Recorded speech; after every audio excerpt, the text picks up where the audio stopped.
చిన్న వాక్యం చదివి ప్రార్థన చేద్దాం. ప్రకటన గ్రంథము 4వ అధ్యాయము 1వ వచనం చదువుదాం. ఈ సంగతులు జరిగిన తరువాత నేను చూడగా, అదిగో పరలోకమందు ఒక తలుపు తెరవబడి ఉండెను. మరియు నేను మొదట వినిన స్వరము భూరధ్వని వలె నాతో మాట్లాడగా వింటిని. ఆ మాట్లాడిన వాడు, ఇక్కడికి ఎక్కిరమ్ము, ఇక మీదట జరగవలసిన వాటిని నీకు కనుపరిచిదను. ఆమేన్.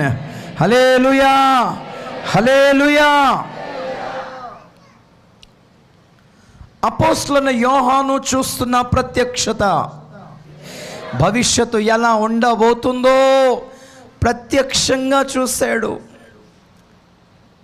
మన వాడుక భాషలో లేక గ్రాంధిక భాషలో ప్రత్యక్షత అంటే ఒక విషయాన్ని బయలుపరచటం, తెర తొలగించటం, తెర తీయవేయటం, కప్పి ఉన్న దానిని వెలుగులోనికి తేవటమే ప్రత్యక్షత గ్రాంధిక భాషలో. కానీ వాడుక భాషలో ప్రత్యక్షం అంటే ప్రత్యక్ష సాక్షి అంటే కళ్ళారా చూడడమే. స్తోత్రం చెప్పండి గట్టిగా ఒకసారి. భవిష్యత్తును కళ్ళారా చూశాడు. అందుకే ప్రకటన గ్రంథ శైలి ఏ విధంగా రాయబడింది అంటే ప్రెజెంట్ కంటిన్యూస్ టెన్స్ అంటారు. ఇదిగో ఆయన ముద్రలు విప్పుతున్నాడు అని చూశాడు. విప్పుతాడు అనట్లా, వస్తాడు అనట్లా, వచ్చుచున్నాడు, వచ్చేస్తున్నాడు, ముద్రలు విప్పేస్తున్నాడు, బూరలు ఊదేస్తున్నారు, అన్నీ తన కళ్ళెదుట జరిగినట్టుగానే యోహాను రాశాడంటే భవిష్యత్తును యోహాను కళ్ళారా చూశాడు. స్తోత్రం చెప్పండి గట్టిగా ఒకసారి. హల్లెలూయా. జరుగుతుందో జరగదో అనే ఆ సందేహానికి తావు లేకుండా ఎంత చక్కగా మనకి రాసి చూపించాడు. జరిగిపోతుంది, నేను చూసా, నన్ను నమ్మండి, నేనే ప్రత్యక్ష సాక్షిని అన్నాడు. హల్లెలూయా. యోహాను చూస్తున్నాడు, అదిగో పరలోకమందు ఒక తలుపు తెరబడి ఉండెను. స్తోత్రం చెప్పండి గట్టిగా ఒకసారి. ఈ రోజున ఈ ప్రపంచానికి ఏమైనా శుభవార్త మిగిలి ఉంది అంటే అది ఇది మాత్రమే. ఏమిటి అనగా, ప్రపంచం కొరకు పరలోకపు తలుపులు తెరబడి ఉన్నాయి. ఏమండి, బైబిల్లో ఆది కాండం నుంచి ప్రకటన గ్రంథం వరకు, ఆది నుంచి అంతం వరకు దేవుడు పరస్పర విరుద్ధమైన 2 విషయాలను మనుషుల ఎదుట పెట్టాడు. ఉదాహరణకి ఏదెన్ తోటలోని మంచి చెడ్డల తెలివినిచ్చు ఫలవృక్షముతో పాటు మంచిని పెట్టాడు, చెడును పెట్టాడు, జీవమును పెట్టాడు, మరణమును పెట్టాడు, మేలును పెట్టాడు, కీడును పెట్టాడు, సత్యమును పెట్టాడు, అసత్యమును పెట్టాడు, ఆశీర్వాదమును పెట్టాడు, శాపమును పెట్టాడు. కానీ మన యొక్క నేరో మైండెడ్ వలన, సంకుచితమైన మనసు వలన బైబిల్లోని పాజిటివ్ విషయాలే సేకరిస్తాం. మిగిలినంత ఎవరు చదవాలి? మా తాత. హల్లెలూయా. ఆశీర్వాదాలను లైన్ పెట్టుకుంటే కింద భలే ఆశీర్వాదం అండి, మన పక్కనే శాపం ఉంది, అది ఎవరు పెట్టుకోవాలి? గీత. ప్రపంచంలో ఏది జరుగుతున్నప్పటికీ బైబిల్లో దేవుడు మాత్రం మనకి రెండు విషయాలు పరస్పర విరుద్ధమైనవి పెట్టి ఏది ఎంచుకోవాలో వివేచించమని చెప్తున్నాడు. ఏ బైబిల్ మనకి దేవుని ప్రేమ గురించి చెప్తుందో అదే బైబిల్ మనకి దేవుని ఉగ్రత గురించి చెప్తుంది. ఏ బైబిల్ మనకి దేవుని క్షమాపణ గురించి చెప్తుందో అదే బైబిల్ మనకి దేవుని శిక్షల గురించి చెప్తుంది. ఏ బైబిల్ దేవుని కృప గురించి చెప్తుందో అదే బైబిల్ మనకి దేవుని తీర్పుల గురించి చెప్తుంది. ఇంకా కొన్నాళ్ళు పోతే గనక ఇప్పటికే విదేశాల్లో సంఘాల్లో దేవుని ఉగ్రతను గురించిన ఉపదేశాలు లేవు, చెప్పరు. అవి లేవనట్టే వ్యవహరిస్తారు. శాపం అనే మాటే లేదు, నరకం అనే మాటే లేదు, శిక్ష అనే మాటే లేదు, తీర్పులు అనే మాట ఎక్కడా వినబడటం లేదు. ఇంకా కొన్నాళ్ళు పోతే మనకి ఈ బైబిల్ దొరకదు. చాలా పలుచటి బైబిలే దొరుకుతుంది. అందులో దేవుని ఉగ్రత అనే మాట ఉండదు, శిక్ష అనే మాట ఉండదు, శాపం అనే మాట ఉండదు, నరకం అనే మాట ఉండదు, దేవుని కోపం అనే మాట ఉండదు, ఏ ఉండవు. అన్నీ ఎడిట్ చేసి అన్ని తీసవతలు పారేసి ప్రేమ, దేవుని క్షమాపణ, నువ్వెంత ఘోర పాపమైనా పర్లేదు దేవునికి క్షమిస్తాడు, దానికి అది ఒకటే పని ఉంది, ఇంకో వేరే తెలియదానికి అన్నట్టే పల్చటి బైబిల్ రాబోతుంది చేతిలోకి, ఎడిట్ చేసేసి. ఇప్పటికే ప్రసంగాల్లో అవి లేవు, హెచ్చరికలు లేవు. అలాంటి బైబిల్ రాబోతుంది. పూర్తిగా అబద్ధ క్రీస్తు యొక్క బైబిల్ రాబోతుంది, సిద్ధపడండి. ఇప్పుడు మన చేతిలో ఉన్న బైబిల్ని జాగ్రత్తగా ధ్యానం చేద్దాం. స్తోత్రం చెప్పండి ఒకసారి. ఈ మాట చెప్పడానికి కారణం ఏంటంటే, పరలోకం ముందు తలుపు తెరవబడి ఉండుటయే ఒక ఆశీర్వాదం, ఒక సువార్త. కానీ బైబిల్లో దుర్వార్తలు కూడా ఉన్నాయని చెప్పాను నేను. ఆ దుర్వార్త ఏమిటి అనగా, ఈ పరలోకపు తలుపులు తొందరలో మూసివేయబడిపోతున్నాయి. ఇంతకంటే దారుణం ఇంకొకటి లేదు ఈ ప్రపంచానికి. పరలోకపు తలుపులు తెరవబడి ఉండుట అనగా, పరలోకపు ఆశీర్వాదాలు ప్రపంచ ప్రజలకు అందుబాటులో ఉన్నాయి. హల్లెలూయా. ఏమిటి ఆశీర్వాదాలు అంటే, మరలా వెండి వజ్రాలు వైడూర్యాలు ఆస్తి అపాస్తులు కావు. ఇవే దేవుడు నన్ను ఆశీర్వదించాడని మీరు సాక్ష్యం చెప్తే మోసపోతున్నట్టే. ఏమండి, పరలోకపు ఆశీర్వాదాలు ఇవి కావు. పరలోకపు ఆశీర్వాదాలు అంటే, భూమి మీద మీరు ₹1 ఇస్తానన్నా దొరకనివ్వండి. ₹1 ఇస్తానన్నా భూమి మీద మాత్రం దొరకవు. అది దొరికినాయి అనుకోండి, దాని పరలోకపు ఆశీర్వాదాలు ఎందుకంటారు? భూమి మీద దొరుకుతుందిగా. పరలోకపు ఆశీర్వాదాలు భూమి మీద దొరకవు, నువ్వు డబ్బులతో కొనలేవు అవి. అందులో ఒకటి దేవుని ప్రేమ. హల్లెలూయా.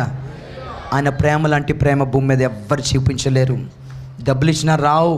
పరలోకపు సమాధానం వేరు, పరలోకపు ఆనందము వేరు, పరలోకపు శాంతి వేరు, ఆయన ఇచ్చే క్షమాపణ వేరు, ఆయన ఇచ్చిన రక్షణ వేరు, ఆయన ఇచ్చే పరిశుద్ధాత్మ వేరు, ఆయన ఇచ్చిన వాగ్దానాలు వేరు. ఇవన్నీ పరలోకపు ఆశీర్వాదాలు. హల్లెలూయా, హల్లెలూయా. ఇక భూ సంబంధమైనవి కూడా ఉన్నాయి. అవి పెద్ద శాపాలేమో నేను అంటలా, కానీ అది పెద్ద లెక్కలోకి రావు అంటున్నా. Praise the lord. దెయ్యాలు కూడా ఇస్తాయి ఇవి. ఇవ్వట్లేదా? సినీ యాక్టర్లకి అన్నీ ఉన్నాయి, ఆస్తిపాస్తులు ఐశ్వర్యాలు అన్నీ ఉన్నాయి. దేవుడు బాగా దీవించాడు వాళ్ళను అని చెప్తామా? అనం కదా. దెయ్యాలకు కూడా ఇవ్వడం తెలుసు. ఇవన్నీ దెయ్యాలు ఇవ్వలేనివి, పరలోక సంబంధమైనవే. అది మనం కలిగి ఉన్నాం. స్తోత్రం చెప్తాం గట్టిగా ఒకసారి. సరే, శుభవార్త ఏమిటి అనగా, పరలోకపు తలుపులు తెరవబడి ఉన్నాయి. దుర్వార్త ఏమిటి అనగా, పరలోకపు తలుపులు మూసివేయబడతాయి. అది ఎప్పుడు మూసేస్తాడు, ఎలా మూసేస్తాడు, ఏం జరుగుతుందో చెప్పేసి నేను ముగిస్తా. యోహాను చూస్తున్నాడు, అదుగో పరలోకమందు ఒక తలుపు తెరవబడి ఉంది. తెరవబడిన తలుపు దగ్గర యేసు క్రీస్తు నిలబడి ఉన్నాడు. స్తోత్రం చెప్పండి కదా ఒకసారి. ఎక్కడ నిలబడి ఉన్నాడు? తెరవబడిన పరలోకపు తలుపుల దగ్గర యేసయ్య నిలబడి ఉన్నాడు. బైబిల్ చెప్తుంది, 2000 సంవత్సరాల క్రితం యేసు క్రీస్తు మన పాపముల నిమిత్తమై శిలువలో చనిపోయి సమాధి చేయబడి తిరిగి 3వ రోజున పునరుద్ధానుడై లేచి 40 రోజులు తనను తాను సజీవునిగా కనపరుచుకొని అందరి కళ్ళెదుట పరలోకానికి ఆరోహణమయ్యాడు. హల్లెలూయా. మాయమైపోలా, అందరి కళ్ళెదుట పరలోకానికి కొనిపోబడ్డాడు. వెళ్తూ అన్నాడు, నేను మరలా వచ్చి మిమ్మల్ని ఇలాగే తీసుకెళ్తానన్నాడు. హల్లెలూయా, హల్లెలూయా. పరలోకానికి వెళ్ళిన యేసుక్రీస్తు సరాసరి ఎక్కడ చేరాడు అంటే, మార్కు సువార్త 16వ అధ్యాయం 19వ వచనం చెప్తుంది, ఆయన తండ్రి యొక్క కుడి పార్శ్వమున ఆసీనుడయ్యాడు అని. అనగా తండ్రి యొక్క సింహాసనం మీద వెళ్ళి కూర్చున్నాడు అని రాయబడుతుంది. అంటే పరలోకంలో దేవుని సింహాసనము ఎక్కడుందో మీకు ఏమైనా ఐడియా ఉందా? నాకు చూస్తారు ఒకసారి. స్తోత్రం చెప్పండి కదా ఒకసారి. పరలోకంలో ఏమున్నాయో, ఏది ఎక్కడున్నాయో మనకి తెలియాలి అంటే ప్రకటన గ్రంథం చదవాలి. ప్రకటన గ్రంథం చెప్తుంది, పరలోకంలో మధ్యలో ఉండేదే సింహాసనం. దేవునికి స్తోత్రం చెప్పండి కదా ఒకసారి. మన సౌర కుటుంబంలో సూర్యుడు మధ్యలో ఉంటాడు, గ్రహాలు దాని చుట్టూ తిరుగుతాయి. ద సేమ్ వే పరలోకం అలాగే ఉంటుంది. మధ్యలో దేవుడు ఉన్నాడు, దాని చుట్టూ సమస్తములు ఉన్నాయి. స్తోత్రం చెప్పండి కదా ఒకసారి. సింహాసనం చుట్టూ 4 జీవులు, సింహాసనం చుట్టూ 24 పెద్దలు, సింహాసనమును ఆవరించి ఉన్న దూతల సమూహము, పరిశుద్ధులు. అంటే సింహాసనమే కేంద్రములో ఉంది, సెంటర్ పాయింట్. అనగా పరలోకం అంటే ఏంటో తెలుసా? Heaven is God centred. దేవుడు కేంద్రితమయ్యున్న స్థలమే పరలోకం. హల్లెలూయా. మనము సెల్ఫ్ సెంటర్డ్. మన మధ్యలో మనమే ఉండాలి, అందరూ మనల్ని అట్రాక్ట్ అవ్వాలి, అందరు నా వైపే చూడాలి, నాకు పట్టింపు ఉండాలి, నన్ను అడగాలి, నన్ను పట్టించుకోవాలి, నాకు పాంప్లెట్ ఇవ్వాలి, నన్ను పిలవాలి, నాకు ఇన్విటేషన్ ఇవ్వాలి. నన్ను పిలవలేదు, నన్ను పట్టించుకోలేదు, అడిగలేను కానీ ఎవ్వరు నన్ను పట్టించుకోలేదు, ఏడుస్తూ ఉంటాం మనం. ఎందుకు? సెల్ఫ్ సెంటర్డ్ ఇది. అందరు నన్నే చూడాలి, అందరు నా వైపు ఆకర్షించబడాలి. అందుకే మన బతుకులు ఇలాగ ఉన్నాయి. మన జీవితాల్లో కూడా దేవునికి కేంద్ర స్థానం ఇస్తే మన జీవితాలు పరలోకంగా మారిపోతాయి. హల్లెలూయా. నిన్ను కాదు, నీలో ఉన్న దేవుణ్ణి చూపి, నీలో ఉన్న క్రీస్తును కనపరచు. స్తోత్రం చెప్పండి ఒకసారి. హల్లెలూయా. అక్క నేను చూస్తుంటే యేసుప్రభుని నమ్ముకోవాలనిపిస్తుంది అక్క, అనేలాగా ఉండాలి అన్న. నేను చూస్తుంటే నాకు చర్చికి రావాలనిపిస్తుంది, అనేలాగా ఉండాలి. స్తోత్రం చెప్పండి ఒకసారి. అప్పుడు మనం చూసిన వారిని మనము యేసుని చూపించినట్టే. సరే, పాయింట్ ఏమిటి అనగా సింహాసనము మధ్యలో ఉంది. కానీ యోహాను అంటున్నాడు, లేదన్నా ఆయన ద్వారం దగ్గరికి వచ్చేసాడు. Praise the lord. హల్లెలూయా. సింహాసనం మీద ఉన్నాడా, ద్వారం దగ్గర ఉన్నాడా, తేలాల్సిన అవసరం ఉంది ఇక్కడ. గమనించండి, బైబిల్ చెప్తుంది సింహాసనము దగ్గర యేసుక్రీస్తు ఉంటే ఆయన న్యాయవాది పోస్టులో ఉన్నాడు. మన పక్షముగా విజ్ఞాపన చేసే బాధ్యతను తీసుకొని ఒక లాయర్ పోస్టులో ఉండి మనము ఇదిగోండి సేవకులు కానీ సంఘము కానీ మన బలహీనతల పక్షముగా విజ్ఞాపన చేస్తున్నాడు. మనం పెద్ద పరిశుద్ధులము కాదు, నేను పెద్ద పరిశుద్ధుని కాదు, పెద్ద నీతిమంతుడిని కాదు, అంతా ఓకే, నేను పర్ఫెక్ట్, మీరు కూడా నన్ను చూసి నేర్చుకోండి అనే కథ ఏం లేదు ఇక్కడ. అయినా సరే దేవుడు వాడుకుంటున్నాడు. ఎందుకు అంటే నా పక్షంగా యేసయ్య విజ్ఞాపన చేస్తున్నాడు కాబట్టి. హల్లెలూయా. మీరు కూడా నేను కూడా అర్హత లేకపోయినా మోకరించగానే దేవుడు వింటున్నాడు. మన కానుకలు దేవుడు అంగీకరిస్తున్నాడు, మన ఆరాధన దేవుడు అంగీకరిస్తున్నాడు, మన పరిచయ దేవుడు అంగీకరిస్తున్నాడు. ఎందుకు అనంటే మన జీవితంలో మనం యేసయ్య చేతుల్లో పెడితే యేసయ్య ముఖం చూసి తండ్రి మనలను అంగీకరిస్తున్నాడు. అదే ప్రధాన యాజకుని పరిచర్య. స్తోత్రం చెప్పండి గట్టిగా ఒకసారి, గట్టిగా హల్లెలూయా. యేసుక్రీస్తు పరలోకపు ద్వారం దగ్గరకు వచ్చేసాడని యోహాను చెప్తున్నాడు. ఎప్పుడు వచ్చేసాడంటారు? అసలు ఈ రోజున యేసుక్రీస్తు ద్వారం దగ్గరకు వచ్చేసాడా లేదా అని తేలాలి అంటే మనం మత్తయి సువార్త 24వ అధ్యాయము 3వ వచనం ఒకసారి చదువుదాం. మత్తయి సువార్త 24వ అధ్యాయం 3వ వచనంలో శిష్యులు యేసు ప్రభుని 3 ప్రశ్నలు వేస్తున్నారు. అక్క, ఆయన ఒలీవ కొండ మీద కూర్చుండబడి ఉన్నప్పుడు Yes. శిష్యులు ఆయన ఎదుకు ఏకాంతముగా వచ్చి ఇవి ఎప్పుడు జరుగును, నీ రాకడకును ఈ యుగ సమాప్తికి నీ సూచనలేవి మాతో చెప్పుమనగా. ఒక్క నిమిషం ఆగండి, నా వైపు చూడండి. స్తోత్రం చెప్పండి గట్టిగా ఒకసారి.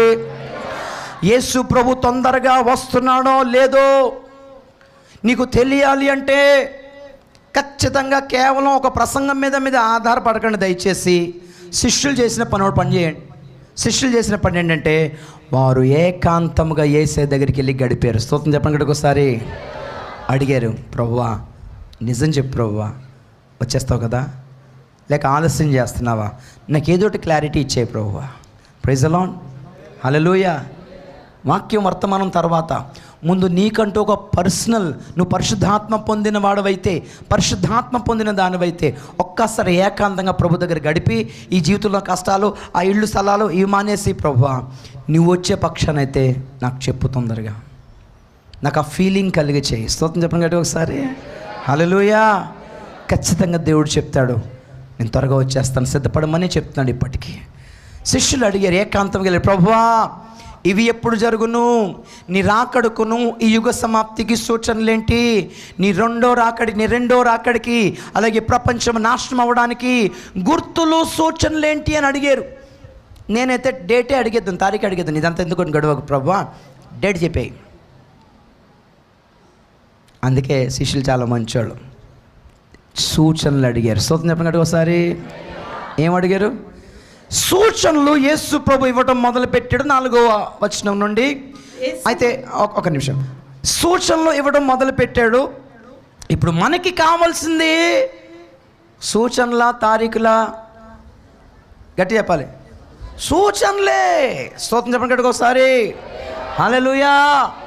ఎందుకు సూచనలు చెప్పాడు, ఎందుకు సూచనలు ఇచ్చాడు? సూచన అంటే ఏంటి? గుర్తులు, సంకేతాలు, సిగ్నల్. Praise the lord. ఎందుకు? హిందీలో ఒక వర్డ్ ఉంది, ఏక్ అకల్ మందుకో ఇషారా కాఫీ హే అంటారు. తెలివైనోడికి సైగ చేస్తే చాలంట, ఇషారా, చిన్న సైన్. మనుషుల్ని కావాలి అంటే ఎవరిని డిస్టర్బ్ చేయకుండా ఒక గ్లాస్ వాటర్ అని చెప్పొచ్చు. టైం ఎంత అయింది అంటే కొన్ని సంకేతాలు ఉంటాయి మనకి.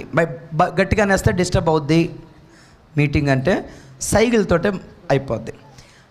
ఈ సైకిల్ ఎవడికి అర్థం అవుతాయట? తెలివైన వాడికే అర్థం అవుద్ది. అదే పిచ్చోడికి డైరెక్ట్ చెప్పినా అర్థం కాదు. ఏందన్నా అంటనే ఉంటాడు, ఒరే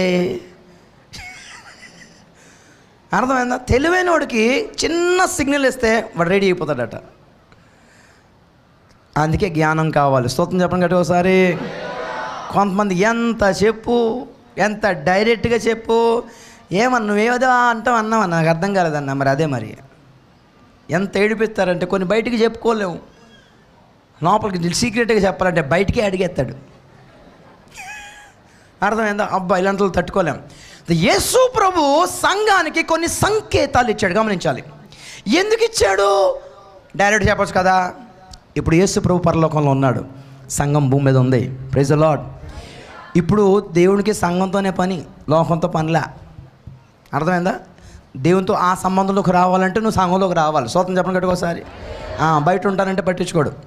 ఇప్పుడు దేవుడు పరలోకంలో ఉండి సర్వ ప్రపంచములో చెదిరిమదిరి ఉన్న సంఘ బిడ్డలకి నా రాకడ వచ్చేస్తుంది, టైం అయిపోయింది బిడ్డ, రెడీ అవ్వు అని చెప్పాలనుకున్నాడు. ఎలా చెప్తున్నాడు అంటే, ఇదిగో సేవకుల ద్వారా, వర్తమానం ద్వారా చెప్తున్నాడు. ఓకే. కొందరికి దర్శనాల ద్వారా, కళల ద్వారా చెప్తున్నాడు. ఓకే. కొందరికి ప్రవచనం ద్వారా, ఇదిగో నా రాకడ వచ్చేస్తుంది, సిద్ధపడు సంగమా అనే ప్రవచనం కూడా వస్తుంది. ఇప్పుడు వాక్యం చెప్పేటోళ్ళని అందరూ అంగీకరించకపోవచ్చు. పెద్ద చెప్పాడులే, మా తల్లిదండ్రులు కూడా చెప్పారు, మా తాత ముత్తాతలు కూడా చెప్పాడని తీసిపడవచ్చు. ఇకపోతే దర్శనాలు, ప్రవచనాలు, కళను అన్నాం అనుకోండి, అబ్బో ఈవిడికే వచ్చేసింది పెద్ద అంటారు కొంతమంది. అందరు నమ్మకపోవచ్చు. హల్లెలూయా, హల్లెలూయా. కొందరు కుళ్ళుకుంటారు, అమ్మ వచ్చేసిందంట, ఆవిడకి పెద్ద దర్శనం వచ్చిందంట, అక్కడ మాకు రాలేదు. మరి కుళ్ళు కొంతమందికి. అందరికీ అర్థం కావాలంటే ఈ లోకం అందరికీ తెలిసేలాగా కొన్ని సూచనలు ఇచ్చాడు. స్తోత్రం చెప్పండి గట్టి ఒకసారి గట్టిగా. హల్లెలూయా. ప్రభు ఇచ్చిన సూచనలు 4 రకాలు. ఒకటి, సంఘ పరిస్థితులను సూచనగా చెప్పాడు. అదే చెప్తున్నాడు, మీరు మోసపోకుండా చూచుకొనుడి. ఏమవ్వకుండా? మోసం అంటే ఎలా ఉంటుంది అంటే, పాపులను కన్విన్స్ చేసేవచ్చండి. అన్న ఇది పాపం అన్న, ఇది సిగరెట్ పాపం అన్న, ఇది గుట్కా, ఇది తంబాకు పాపం అన్న, ఇది వ్యభిచారం, ఇది మంచిది పద్ధతి కాదు పాపం. ఇలా పాపుల్ని మనం ఒప్పించవచ్చు, కానీ మోసంలో ఉన్న వాళ్ళని ఒప్పించలేమండి. అన్న నువ్వు రాంగ్ ఉన్నావంటే, లేదన్నా నాకు దర్శనం వచ్చిందంటాడు. అబ్బా ఇది ఎటు చెప్పాలి ఇప్పుడు? నువ్వు చెప్పలక్కర్లేదన్నా, దేవుడే నాతో డైరెక్ట్గా మాట్లాడిండు అన్నవాడికి ఏం చెప్పలేము అసలు. చెప్పొచ్చు అంటారా? నువ్వు గొప్పడువా, దేవుడు గొప్పడువా అంటే మన చేతులు కట్టుకుని దేవుడే గొప్ప, ఆయన కానీ మీరు ఆయన చూసుకోండి అయితే అంటాం. ఇది మోసం. దేవుడు నీతో మాట్లాడాలంటే వాక్యానుకూలంగా ఉండాలి. హల్లెలూయా. వాక్యానికి, ఉపదేశానికి అనుకూలంగా ఉండాలి. బైబిల్లో రాయబడింది కదా అని ఏది పడితే అది, ఎలా పడితే అలాగా, ఎప్పుడు పడితే అప్పుడు చదివేసి ఇది దేవుడే మాట్లాడాడు అనుకోవద్దు. కష్టాల్లో ఉన్నప్పుడు బాబా ప్రభా బాగా కష్టాల్లో ఉన్నాను, సావాలా బతకాలా నువ్వేం డిసైడ్ చేయని బైబిల్ తెరిచి చూస్తే యూదా ఉరేసుకున్నాడు అనిపిస్తుంది. నేను అట్టనే అనుకున్నా, సామనే చెప్తాడు దేవుడు అనుకున్నానంటే అవుతుందా చెప్పు? అర్థమైందా? అట్ట కాదేమో ఇంకోసారి అడుగుతాను, మరలా బైబిల్ పెట్టి ప్రొఫెసర్ కరెక్ట్గా మాట్లాడు, ఇలా తీయగానే ఆ మంచి సమయాన్ని కథ చెప్పిన తర్వాత ప్రభు అంటాడు నీవును అట్లు చేయము అని ఉంటుంది అక్కడ. అదొకటే కనిపించింది. అంటే ఇప్పుడు ప్రభు చచ్చిపోమంటున్నాడా? మొన్న పేపర్లో చదివాను, దేవుడు రమ్మంటున్నాడని ఒక తల్లి ఆత్మహత్య చేసుకుందంట. అర్థమైందా? గుంటూరులో కొన్ని సంవత్సరాల క్రితం ఒక సంఘ విశ్వాసి, ఒక తల్లి గుడ్ ఫ్రైడే రోజున యేసు ప్రభువుని సిలువ వేసుకోమంటున్నాడు అని మేకులు కొట్టేసుకుంది కొయ్యికి, కర్రకి. దానికి వాళ్ళ ఆయనను ఆ పాస్టర్ ఇద్దరు సహకరించారట. పోలీసులు వచ్చి పట్టుకుని ఇద్దరు లోపలేసారు. ఏంటమ్మాయి పని అంటే, నాకు ఏసే చెప్పిండు అంటుంది. ఇది మోసం అంటే. అర్థమైందా? ఈజీ చెప్పేది యేసు కాదు, బైబిల్ చెప్తుంది మరి యొక్క యేసు ఉన్నాడు. అర్థమైందా? ఎవరది? అబద్ధ క్రీస్తు. నిజమైన క్రీస్తు ఎవరో, అబద్ధ క్రీస్తు ఎవరో తేడా నీకు తెలియకపోతే ఇలా మోసాల్లో ఉంటారు. అదే ప్రభు చెప్తున్నాడు, అనేకులు మోసపోయి ఉంటారు, నా పేరు చెప్పి మోసం చేస్తారు కొందరు మిమ్మల్ని. అబద్ధ ప్రవక్తలు వస్తారు, కొన్ని అద్భుతాలైనా చూపించి మోసం చేసేస్తారు.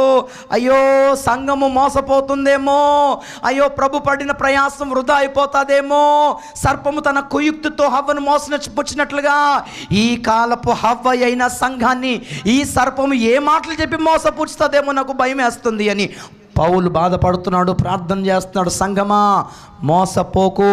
నువ్వు మోసంలో ఉన్నావో లేవో ఒక్కసారి స్కాన్ చేసుకో. మొదటి సూచన సంఘంలో చూపించాడు. సంఘ పరిస్థితులు ఎలాగుంటాయో చూపించాడు. మోసపూరితమైన ప్రవక్తల గురించి చెప్పాడు, మోసంలో ఉన్న క్రైస్తువుల గురించి చెప్పాడు, మోసపూరితమైన దర్శనాల గురించి చెప్పాడు, మోసపూరితమైన ప్రవచనాల గురించి చెప్పాడు, మోసపూరితమైన ఉపదేశము గురించి చెప్పాడు. అలాగే సంఘం పట్ల వచ్చే హింస గురించి చెప్పాడు. నా నామము నిమిత్తము సకల జనుల ద్వారా మీరు ద్వేషించబడతారు, మీరు కొట్టబడతారు, వెలివేయబడతారు, హింసించబడతారు, అవసరమైతే చంపివేయబడతారు అని చెప్పాడు. అది నెరవేరుతుంది. నెగిటివే కాదు, పాజిటివ్ కూడా చెప్పాడు. నా ఆత్మ మనుషులందరి మీద కుమ్మరిస్తా. స్తోత్రం చెప్పండి ఒకసారి. పరిశుద్ధాత్మ యొక్క ప్రవాహము, ఆ ఉజ్జీవ జ్వాల నీకు కనబడతా ఉంటుంది అని చెప్పాడు. దానికి ఇచ్చిన రుజువు ఏమిటి? మీ యవ్వనులు దర్శనములు కందురు. స్తోత్రం చెప్పండి గట్టి ఒకసారి. మీరు స్వస్థ చేద్దురు, మీరు చేయి ఊపితే అందరూ పడిపోదురు ఏంటి, అంతేనా? ఉఫ్ అని ఉంటే పడిపోతారు, పిక్కెక్కెక్క అని బిగ్గరగా నవ్వుతారు అప్పట్లో అని చెప్పాడు. ఇవన్నీ చెప్పాడా? ఆత్మీయ దర్శనం గురించి చెప్పాడు. స్తోత్రం చెప్పండి గట్టిగా ఒకసారి. మీ వృద్ధులు కలలు కంటే ఆ కలలను యవనులు నెరవేర్చాలి. స్తోత్రం చెప్పండి గట్టిగా ఒకసారి. మీ కుమారులు, కుమార్తెలు, యవనులు ఇవే ఎక్కువ మాట్లాడాడు. స్తోత్రం చెప్పండి గట్టిగా ఒకసారి. ఒకప్పుడు మనకు దైవజనులు అంటే చాలా వృద్ధులే ఉండేవాళ్ళు. చాలా కష్టపడి చిన్న డొక్కు సైకిల్ పట్టుకొని సేవ చేసేవాళ్ళు. అలసిపోయేవారు, చాలా కష్టం, చెప్పులు లేకుండా తిరిగారు, చిన్న గుడిసెలో ఉండే సేవ చేశారు. కానీ ఈ జనరేషన్ చూస్తుంటే యవనస్తులు లేచారు. ఏమనుకుంటున్నారు? మా జనరేషన్, ఇప్పుడు యూత్ జనరేషన్ ఇదంతా ఏందనుకుంటున్నావు? దేవుడు మనల్ని లేపడానికి కారణం ఏంటంటే ఆ తండ్రులు చేసిన ప్రార్థన. ప్రభువా, చాలా సేవ ఉంది నాయన, నేను ఈ వయసులో ఎట్ట చేయాలి ప్రభువా, పిల్లల్ని లేపు నాయనా, పిల్లల్ని లేపు నాయనా అని వాళ్ళు సేవలో నడిచి ఏడ్చి ఉపవాసాలుండి కడుపు మార్చుకొని మోకరించి కన్నీరు కారిస్తే సమయము తక్కువగా ఉందని, సేవ ఇంకా ఎక్కువగా ఉందని దేవుడు మనలాంటి వాళ్ళని లేపాడు. మనం అర్హులమని కాదు, మన యోగ్యులమని కాదు, సమయం తక్కువగా ఉందని. ఇది నడిచెల్లి చేసే సేవ కాదు, పరిగెత్తి చేసే సేవ అని. ఏం నడుస్తావులే అని ఒక బైక్ ఇచ్చి, ఏం డొక్కుబండి నడుస్తావు అని ఒక కారు ఇచ్చి దేవుడు ఇచ్చి ఆశీర్వదిస్తుంది. ఎంజాయ్ చేయమని కాదు, నువ్వు వేగవంతం చేయమని. స్వతంత్రం గడిగా ఒకసారి హల్లెలూయా. ప్రపంచవ్యాప్తంగా నువ్వు తిరగాలంటే ఎన్ని సంవత్సరాలు బతకాలో అంత టైం లేదబ్బా. ఆన్లైన్ వాడుకో, యూట్యూబ్ వాడుకో, అన్ని టెక్నాలజీ వాడుకో. తక్కువ టైంలో ఎక్కువ మందికి అందాలి సువార్త. మనం ఎంజాయ్ చేసుకోమని కాదు అది. స్తోత్రం చెప్పండి గట్టిగా ఒకసారి, గట్టిగా హల్లెలూయా, హల్లెలూయా. ఉజ్జీవము సంభవిస్తూ ఉంది. ఇది సూచన. రెండవ సూచన సమాజంలో చూపించాడు. సమాజం అంటే గుర్తుపెట్టుకోండి, సంఘం వేరు, సమాజం వేరు, సొసైటీ వేరు.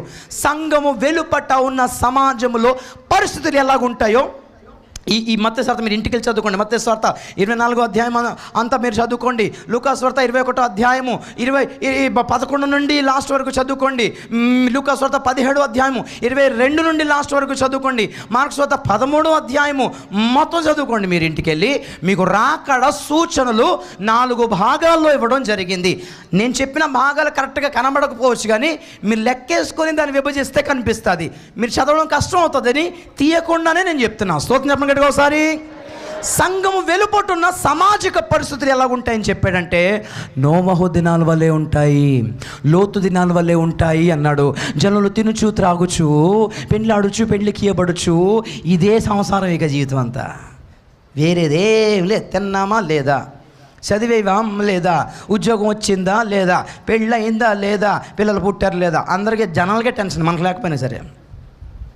ఏం చదువుతున్నావు, ఊళ్ళో అడుగుతారు వచ్చి. చదువు అయిపోయింది, మరి ఉద్యోగమో ఆ టెన్షన్, మనకు రాకపోయినా. ఏమన్నా ఉద్యోగం అప్లై చేయలేదా, చేస్తా కదా మీకెందుకు, ఉద్యోగం వచ్చింది. మరి పెళ్ళో నీకెందుకన్నా, నేనేదో చస్తా కదా. పెళ్ళి అయిపోయింది, వచ్చేస్తారా అమ్మలక్కలు, ఏం విశేషాలు ఏం లేవా, నీకెందుకు, ఎవరు బతుకులాలు బతుకుతున్నారు కదా, ఇదే నా టెన్షన్. ఇక ప్రార్థన చేసుకున్నామని అడిగినోడు లేడు. ఆత్మీయ జీవితం ఎలాగుంది అని అడిగినోడు లేడు. చర్చికి వెళ్ళావా అని అడిగినోడు లేడు. ఖాళీగా ఉన్నావా, బైబిల్ పట్టుకో, అయ్యగారితో వెళ్ళు సేవకి అని చెప్పినోడు లేడు. ఇయే కావాలి. ఏమైనా వెనకాల వేసుకున్నారా రాళ్ళు, బ్యాంకులో దాచుకున్నారా? లేదక్క నీకే తాగు. ఇయేనా గొడవ? జీవితంలో ఇంకేం లేవా? పశువులు బతుకుతున్నాయండి అలాగే. మనం బతికిందే ఉంది అందులో.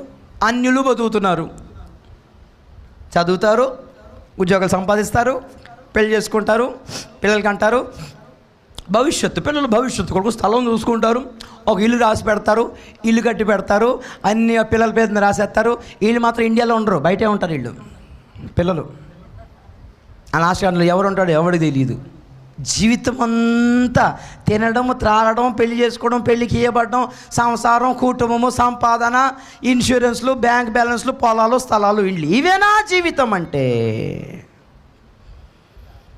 ఖచ్చితంగా యేసు ప్రభు రాకడలో ఇందులో చిక్కుకున్న వాళ్ళు ఎత్తబడరు అని మాత్రం బైబిల్ చెప్తుందండి. ఖచ్చితంగా చెప్తున్నా. లూకా సువార్త 21వ అధ్యాయము 34 నుండి చదవండి ఒకసారి. లూకా సువార్త 21:34 నుండి. మీ హృదయములు ఒకవేళ తిండి వలనను, మత్తు వలనను, ఐహిక విచారముల వలనను మందముగా ఉన్నందున చదవండి.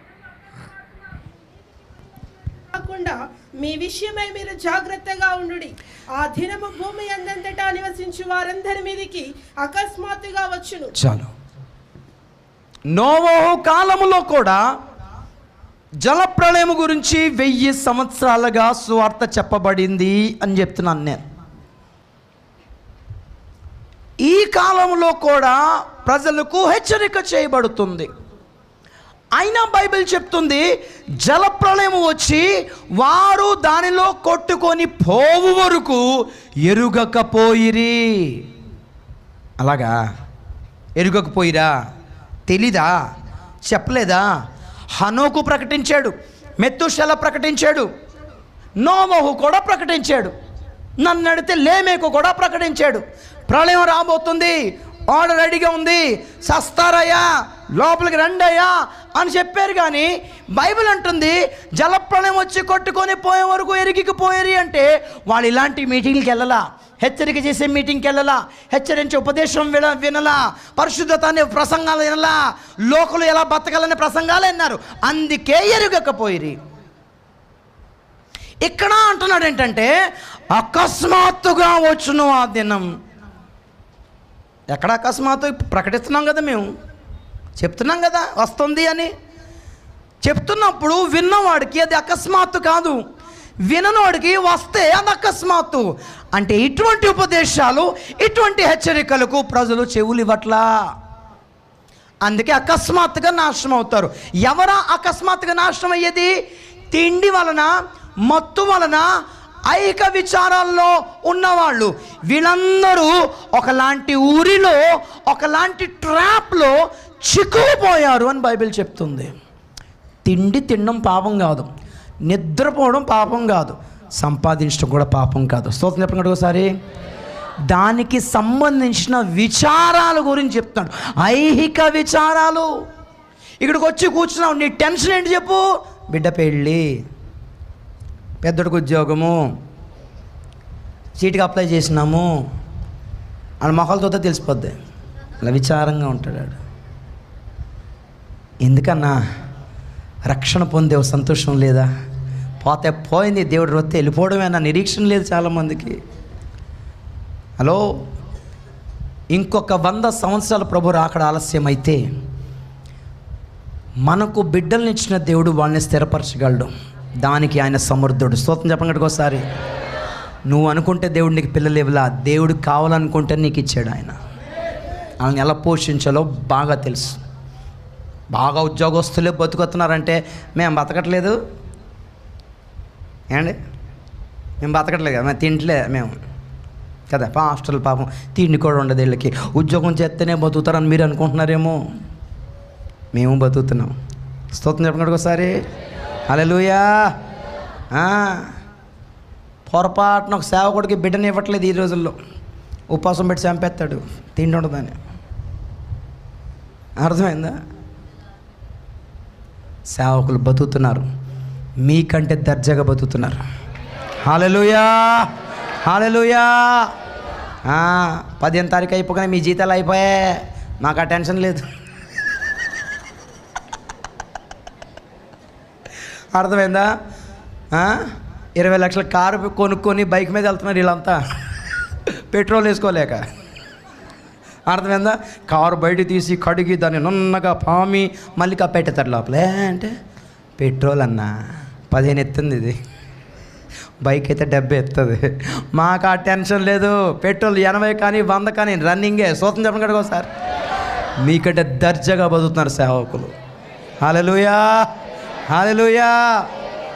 అది గుర్తుపెట్టుకోండి. ఇది ఐహిక విచారాలు, ఎలా బతకాలి, ఎలా సంపాదించాలి, ఇంత 4 పైసలు కూడా పెట్టుకోవాలి, ఇవన్నీ కూడా సామాజికంగా మనుషుల టెన్షన్స్, ఆందోళన, యాంగ్జైటీ. ఏమండి, దీనికే బీపీ, దీనికే షుగర్, దీనికే రోగం, దీనికే అడ్డం పడిపోతున్నారు అందరూ. అంటే మేము పడతలేదని కాదు, కానీ మా టెన్షన్ వేరు. స్తోత్రం చెప్పండి ఒకసారి. వీళ్ళు ఎప్పుడు బాగుపడతారు ప్రభా, వీళ్ళు ఎప్పుడు మారుతారు నాయన, ఇంత చెప్తుంటే వింటలేదండి ప్రభా, ఇంకా రావట్లేదండి నాయన, టైం అయిపోయింది, ఇంకా చర్చకి రానండి నాయన, ఏంటిది అనుకొని మీ గురించే బాధ. ఈ టెన్షన్లన్నీ మాకు. సేవకులకు వచ్చే ప్రతి బీపీ, ప్రతి షుగరు సేవకు ఆత్మ సంబంధమైనదే. గుర్తుపెట్టుకోండి, ఇది లోక సంబంధమైనది కాదు. స్తోత్రం చెప్పండి కదా ఒకసారి. హల్లెలూయా, హల్లెలూయా. సామాజికంగా చెడిపోయింది ప్రపంచం. నోవహు కాలంలో వివాహ వ్యవస్థ చెడిపోయింది, కుటుంబ వ్యవస్థ చెడిపోయింది, రాజకీయ వ్యవస్థ చెడిపోయింది, విద్యా వ్యవస్థ చెడిపోయింది, ఈ రోజులో వైద్య వ్యవస్థ చెడిపోయింది, మత వ్యవస్థ చెడిపోయింది. ఒక్కడు చెప్పండి బాగుందని. అయినా భూమి మీద బతకాలని ప్లాన్లో ఉన్నారు. మరి భూమి మీద ఉండాలనుకున్నాడు, భూమి మీద ఉంటాడు, వెళ్ళాలనుకునేవాడు వెళ్ళిపోతాడు. మీ ఆశ తృప్తిపరిచేవాడు దేవుడు. స్తోత్రం చెప్పండి ఒకసారి. అంతే కదా, అంతే కదా, న్యాయమా కదా? ఉండాలనుకున్న జుట్టు పట్టుకొని ఈడ్చుకెళ్ళడం. అర్థమైందా? వెళ్ళాలనుకునే వాడిని ఉంచడు, ఆయన తీసుకెళ్ళిపోతాడు. Praise the lord. సామాజికంగా చెడిపోయింది. 4 దిశల యుద్ధ వాతావరణం చెప్పాడు. యుద్ధముల గురించి వింటారు, యుద్ధ సమాచారం వింటారు, రాజ్యంపై రాజ్యము, జనంపై జనము. ఏ దేశం తమ పొరుగు దేశంతో సమాధానం లేదు. కులంపై కులం, మతంపై మతం, జాతిపై జాతి, రాష్ట్రంపై రాష్ట్రవాదులు, భాషపై భాష, ఒక్కొక్కడు తన్నుకొని చస్తున్న ప్రపంచం ఇది. ఇది సామాజిక సూచన. 3వ సూచన ప్రకృతిలో చూపించాడు. భూకంపాలు, సునామీలు, తుఫానులు, కరువులు, భూకంపాలు, రోగాలు, ఇవి సూచనలేనా? వార్తలు అనుకున్నారు ఏంది, రాజధానులు వార్తలు చెప్తుండేంటి? వార్తలు కాదు ఇది, ప్రపంచానికి వార్తలు అయితే మనకి సూచనలు ఇవి. హల్లెలూయా అన్న. గమనించండి, మీరు వార్తాపత్రికలు చదివి, న్యూస్ పేపర్ చదివితే నిన్నటి వార్తలు తెలుస్తాయి. అదే టీవీలో వార్తలు చూస్తే నేటి వార్తలు తెలుస్తాయి. అదే శుభ్రంగా ఆత్మీయంగా బైబిల్ చదివితే రేపటి వార్తలు ఇప్పుడే తెలుస్తాయి మనకి. హల్లెలూయా. బ్రేకింగ్ న్యూస్, ఫలానా దేశంలో భూకంపం అంట అని బయట మాట్లాడుకుంటున్నాను అనుకో, నువ్వు బయటికి చెప్పు, నాకు ముందే తెలుసా కదా వస్తుందని అని చెప్పాలి. నీకెట తెలుసాక అంటారు, మా యేసు ప్రభు ఎప్పుడో చెప్పిండు అంతే. అర్థమైందా? ఇదిగో సునామీ అంట. అవునా, నేను అదే చూస్తున్నాను, ఎప్పుడు వస్తుందా అని చూస్తున్నాను నేను, నాకు ముందే తెలిసి వస్తుందని. మనకి తెలియదంటూ ఏది ఉండకూడదండి. మన కర్మ ఏంటంటే మనకే తెలియదు. స్తోత్రం చెప్పండి గట్టిగా ఒకసారి. ఎందుకంటే ఇవి చదవం మనం, ఇలాంటి వర్తమానాలు వినం మనం, ఇవి మనకు అక్కర్లేదు. మనకి సూచనలు అన్యజనులకి ఇవ్వాలా యేసయ్యా? మనకిచ్చిండండి, మనం సిద్ధపడాలని. నేనైతే ఈ భూకంపం కానీ, ఈ సునామీ కానీ, అదిగో తితిలి కానీ, ఆ తుఫాను కానీ, ఆ హుద్హుద్ కానీ, ఇక్కడ ఏదో కానీ నాకు వార్త పడింది అనుకో, నేనేమనుకుంటాను, యేసయ్య మిస్ కాల్ ఇచ్చిండు అనుకుంటాను అంతే. ఏమి ఇచ్చిండట? ఎందుకంటే డైరెక్ట్ కాలే చేసిండు అనుకో, నా బిడ్డ ఇక్కడికి ఎక్కిరమ్ము అని పిలుస్తాడు ఆయన. అది కాల్. Praise the lord.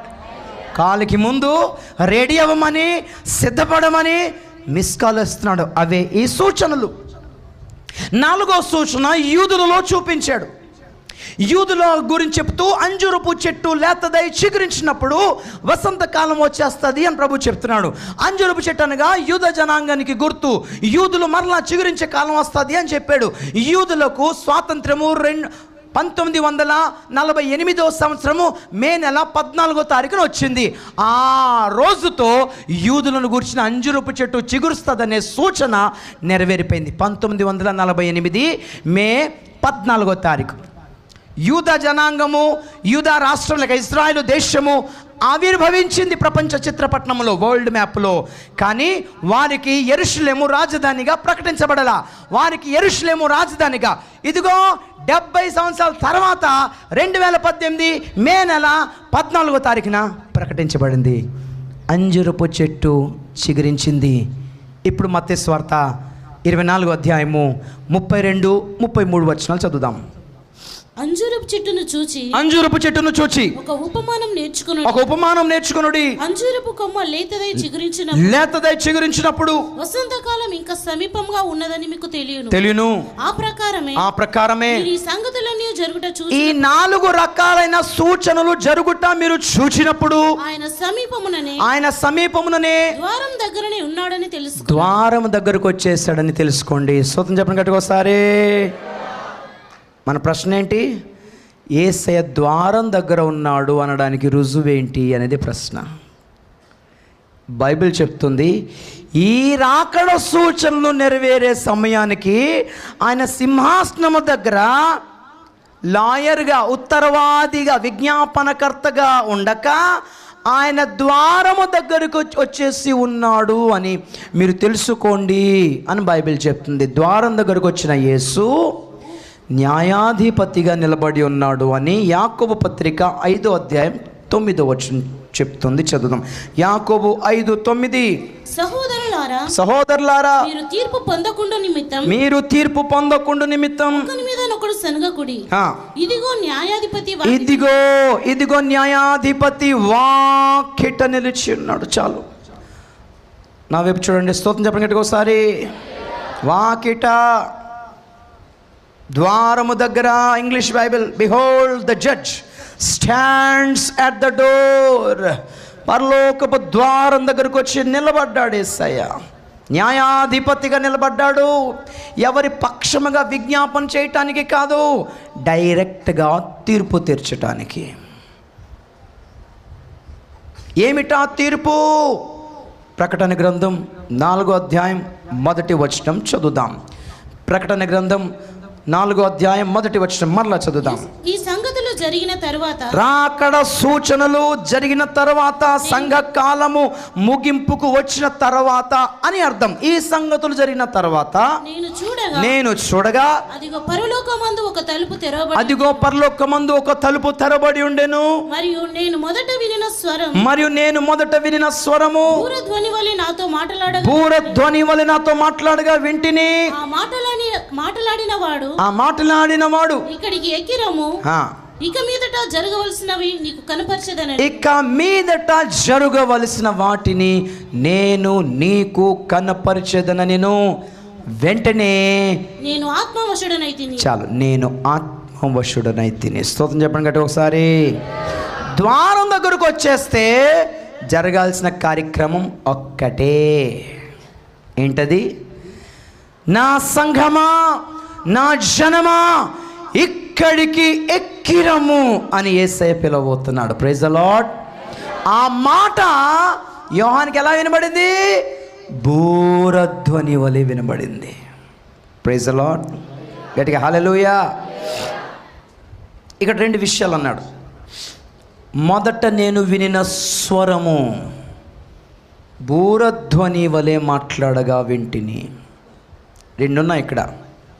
ఒకటి ధ్వని, ఇంకొకటి స్వరం. స్తోత్రం చెప్పండి ఒకసారి. ధ్వని అంటే శబ్దం, స్వరము అంటే వాయిస్. బయట ఉన్న కొంతమందికి శబ్దం వినబడుతుంది సౌండ్ బాక్స్లోంచి కదా. ఏం సౌండ్ అబ్బా, సౌండ్ బాబా, సౌండ్ సౌండ్ సౌండ్. ఇక్కడ కూడా కొంతమందికి సౌండే వినపడుతుంది. కొంతమందికి స్వరం విన్న వాళ్ళు ధన్యులు. స్తోత్రం చెప్పండి గట్టిగా ఒకసారి. హల్లెలూయా. శబ్దం కాదు, ఈ శబ్దంలో యేసే స్వరం వినండి. Praise the lord. బూరధ్వని వంటి స్వరముతో 1:10 చెప్తాడు ఈ మాట. ఇక్కడికి ఎక్కిరమ్ము అని పిలుస్తున్నాడు. ఎవరిని? యోహానును. నా చూడండి ఒకసారి, ఎవరిని? కానీ నేను అంటున్నా, అక్కడ యోహాను సంఘానికి గుర్తు. ఒకరు అన్నారు, అక్కడ యోహాను కదండి పిలిచింది, మీరు సంఘం ఎట్లా అంటున్నారు? స్తోత్రం చెప్పండి గట్టిగా ఒకసారి. ఇప్పుడు ప్రకటన గ్రంథంలో ఈ 2-3 అధ్యాయాల్లో 7 సంఘములు గురించిన వివరణ ఉంది. ఆ 7 సంఘముల వారికి యేసుక్రీస్తు ఉత్తరాలు రాస్తూ ఎవరికి రాసి పంపాడు? సంఘపు దూతకు రాశాడు. ఎవరికి రాశాడు? దూత అంటే ఆ 7 దీపస్తంభములు 7 సంఘములు, ఆ నక్షత్రములు సంఘపు దూతలు అంటే సేవకులు అని అర్థం. ఓకే, సంఘపు దూత అంటే ఎవరు? సంఘ సేవకుడు, కాపరి. ఇప్పుడు సంఘపు దూతకు చెప్తున్నాడు అంటే సంఘానికి చెప్తున్నట్టు కాదా? ఆయన అంటున్నాడు, నీవు మొదటి ప్రేమ విడిచితివి అంటే పాస్టర్ నా సంఘం కాదా? అంటే సేవకుడు ఎలా అంటాడో సంఘం అలాంటిదే. స్తోత్రం చెప్పండి గట్టిగా ఒకసారి. సేవకుడు కరెక్ట్గా ఉంటే సంఘం కూడా కరెక్ట్గా ఉంటుంది. సేవకుడు పడిపోతే సంఘం కూడా పోయినట్టే. ఇక గుర్తుపెట్టుకోండి, సేవకుడు లోక సంబంధి అయిపోతే సంఘం లోక సంబంధి. సేవకుడు ప్రతిష్టలో నిలిచి ఉంటే సంఘం ప్రతిష్ట నిలిచినట్టే. సేవకుడిని దేవుడు మహిమపరిస్తే సంఘాన్ని మహిమపరుస్తాడు. స్తోత్రం చెప్పండి ఒకసారి. హల్లెలూయా. కాబట్టి సంఘానికి ప్రతినిధి సేవకుడు. కాబట్టి నీవు ఎక్కడ ఎచ్చట పడితివో దానిని జ్ఞాపకం చేసుకోమని దేవుడు ఒక ఎఫెసీ సంఘపు దూతకు అంటున్నాడంటే సంఘానికి అంటున్నట్టు. ఈ సేవకుడికి ఇక్కడ ఒక ప్రత్యక్షం దేవుడు ఇచ్చాడు అంటే సంఘం కొరకు ఇచ్చినట్టు. సేవకుడికి ఒక వరం ఇచ్చాడు అంటే సంఘం కొరకు ఇచ్చినట్టు కాదా? స్తోత్రం చెప్పండి గట్టిగా ఒకసారి. హల్లెలూయా. కాబట్టి ఇక్కడ అపోస్తలులందరూ చనిపోయారండి ఇంచుమించు. ఒక్కడే మిగిలాడు యోహాను. ఎందుకు మిగిలాడో? మరుగుతున్న నూనెలో వేసారంటండి రోమియోలు. అయినా చావలా, బెంబేలు ఎత్తిపోయారు. నీళ్ళలో అయితే చచ్చిపోతారు, వేడి నీళ్ళలో. ఈయన మరుగుతున్న నూనెలో అయితే చావడేంటినా? ఈయన చచ్చిపోలేదేంటి? ఇంత కొట్టినాము కానీ ఇంత ఇంత ఇంత కొట్టిన చంపినట్టు కొట్టినాము కానీ చావలేదేంటి నా అని అలా ఆశ్చర్యపోతున్నాను. నూనెలో వేసినా చావలా. అందరు తల పట్టుకుని అబ్బాయి చావడేంటి? ఎందుకు చావలేదు అంటారు?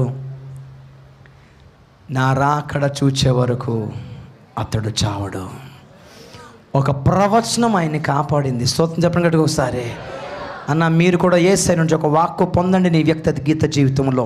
ఏ బీపీ, ఏ షుగరు, ఏ హార్ట్ పేషెంట్, ఏ రోగము, ఏ పరిస్థితులు, ఏ కరువు కాటకాలు, ఏ అప్పులు నిన్ను చంపలేవు. వాక్యం నిన్ను బతికిస్తుంది. మనుషుడు రొట్టె వలన కాదు, మనుషుడు మనుషుడు మందుల వలన కాదు, మనుషులు తిండి వలన కాదు, మనుషుడు దేవుని నోటి నుండి వచ్చు ఒక మాట వలన బ్రతుకుతున్నాడు. స్తోత్రం చెప్పినట్టు ఒకసారి. అంటే రోజు బైబిల్ చదువుతూ బతుకుతాడని కాదు, దేవుని నోట నుండి వచ్చే మాటని రేమా అంటారు. వ్యక్తిగత జీవితం కొరకు దేవుడు ఒక మాట పలుకుతాడండి. హల్లెలూయా. హెజ్కేలు గ్రంథంలో 16వ అధ్యాయం తీయక్కర్లేదు, యెరూషలేము గురించి చెప్తాడు. నీవు పుట్టిన విధము చూడగా సావాల్సిన దానివే, నీవు బ్రతుకుమని నేను నీతో చెప్పగా నువ్వు బ్రతికితివే. నీ బొడ్డు కోయబడలేదు, నీ రక్తం కడగబడలేదు, ఉప్పు రాయబడలేదు. సత్తదా బిడ్డ బతుకుతుందా, సత్తదా బతుకుతుందా, సత్తదా బతుకుతుందా అని జనులు అంటుకుంటుండగా ఇదిగో నీ రక్తములో పొర్లుచున్న నీవు బ్రతుకుమని నేను పలకగా నువ్వు బ్రతికావు. నువ్వైనా నేనైనా అమ్మ కడుపులో పుట్టాము, బతకాల్సిన అసలు ఆప్షన్స్ లేకపోయినా దేవుడు బ్రతికించాడు. స్తోత్రం చెప్పండి ఒకసారి గట్టిగా. హల్లెలూయా. వాక్కును పొందు. ఆ వాక్యమే యోహానును బ్రతికించేసింది. చావు రానివ్వలా. యోహాను చచ్చిపోవడానికి వీల్లేదు. నువ్వు ఇంకా చూడాల్సిన ప్రత్యక్షతలు ఉన్నాయి. సంఘాలకి రాయాల్సింది ఉంది, సంఘాలకి చెప్పాల్సింది ఉంది. అప్పుడు చచ్చిపోతే ఎట్లా? స్తోత్రం చెప్పండి ఒకసారి గట్టిగా. హల్లెలూయా. యోహాను చూశాడు, అందుకే బతికాడు. ప్రైజ్ ది లార్డ్, హల్లెలూయా. ఇక్కడికి ఎక్కి రమ్ము అని యోహానును పిలుచుచున్నాడు అంటే మొత్తం ఏది యోహాను యొక్క ఆధ్వర్యములో అనగా అపోస్తలుల ఉపదేశములో ఉన్న సంఘానినే రమ్మని పిలుస్తున్నాడు ఆయన. యోహానుతో పాటు ఎత్తబడాలంటే అపోస్తలులతో నీకు కనెక్షన్ ఉండాలి, అంటు కట్టబడి ఉండాలి, వేరు పారి ఉండాలి, పునాది వేయబడి ఉండాలి. స్తోత్రం చెప్పండి ఒకసారి, హల్లెలూయా. సరే, ఎలా ఎత్తబడుతుందో, ఎలా ప్రభు పిలుస్తాడో నేను చెప్తా. గమనించండి, యేసుక్రీస్తు న్యాయాధిపతిగా నిలబడ్డాడు, తీర్పు తీర్చడానికి నిలబడ్డాడు. ఆ తీర్పు ఎలాగుంటుందో చెప్తాను, గమనించండి. యెహెజ్కేలు గ్రంథం 34వ అధ్యాయము 17వ వచనం. యెహెజ్కేలు గ్రంథం 34వ అధ్యాయము 17వ వచనం. నా మంద మీ విషయమై దేవుడనైన యెహోవానగు నేను సెలవిచ్చినదేమనగా గొర్రెకును మధ్యను గొర్రెలకు పొట్టెలకు మధ్య గొర్రెలకును మేకపోతులకు మధ్యను భేదము కనుగొని నేను భేదము కనుగొని తీర్పు తీర్చేదను. స్తోత్రం చెప్పండి ఒకసారి. భేదం అంటేనే తీర్పు, మళ్ళీ భేదమా మళ్ళీ తీర్పు అంటాను. చూడండి ఒకసారి. భేదం అంటే విభజన. చెప్పండి ఏంటిది? విభజన, వడగట్టడం, తూర్పార పట్టడం, జల్లెడ పట్టడం.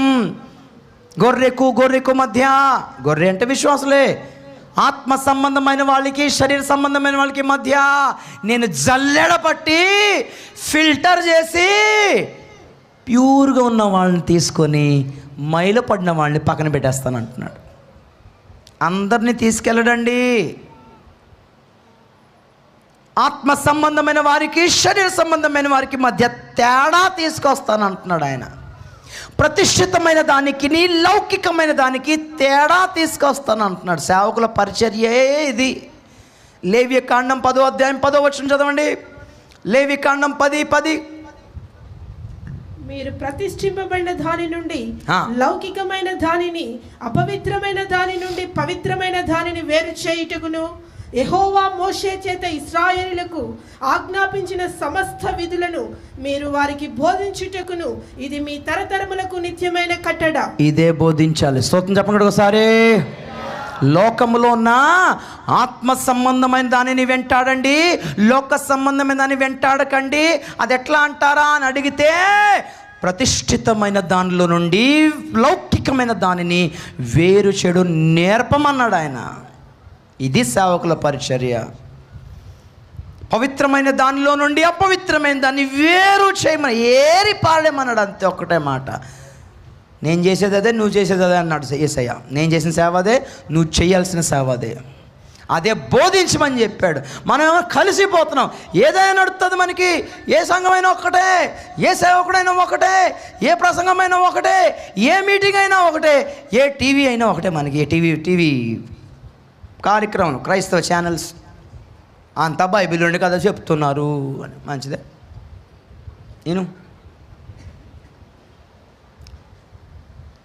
విభజన, నేను భేదము కనుగొని తీర్పు తీరుస్తా. స్తోత్రం చెప్పండి ఒకసారి గట్టిగా, హల్లెలూయా.